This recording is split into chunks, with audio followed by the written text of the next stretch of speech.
ওম শান্তি। আজকের মুরলির তারিখ 11 এপ্রিল 2024। প্রাত মুরলি মধুবন। মিষ্টি বাচ্চারা, এ হলো পূর্ব নির্ধারিত নাটক। এই নাটক থেকে একজন আত্মাও নিষ্কৃতি পেতে পারে না। মোক্ষ বা চিরস্থায়ী মুক্তি কেউই পেতে পারে না। প্রশ্ন: উচ্চ থেকেও উচ্চ পতিত পাবন বাবা কিভাবে ভোলানাথ হন?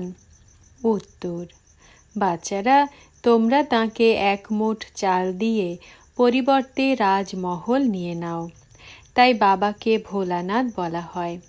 তোমরা বলো যে শিব বাবা হলো আমাদের পুত্র, আর সেই পুত্র এমন যে কখনো কিছু নেয় না, সর্বদা দিতেই থাকে। ভক্তিতে বলা হয় যে যেমন কর্ম করে সে তেমনই ফল পায়, কিন্তু ভক্তিতে তো অল্প সময়ের জন্য ফল পাওয়া যায়। জ্ঞানে তোমরা সব কিছুই বুঝে করো, তাই সদাকালের জন্য ফল প্রাপ্ত করো।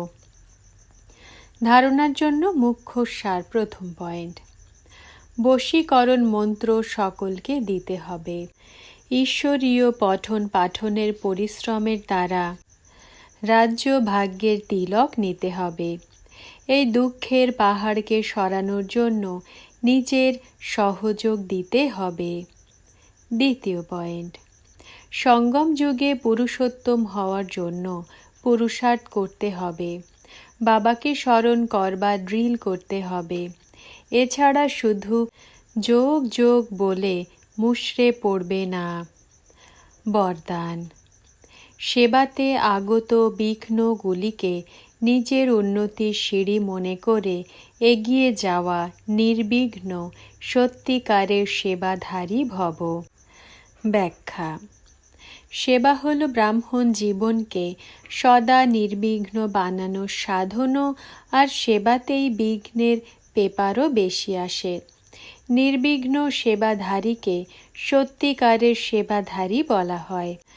বিঘ্ন আসা এটাও ড্রামাতে পূর্ব নির্ধারিত আছে, আসবেই আর আসতেও থাকবে, কেননা এই বিঘ্ন বা পেপার অনুভবই বানায়।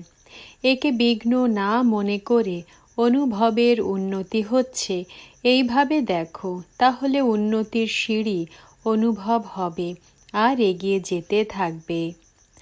স্লোগান: বিঘ্ন রূপ নয়, বিঘ্ন বিনাশক হও।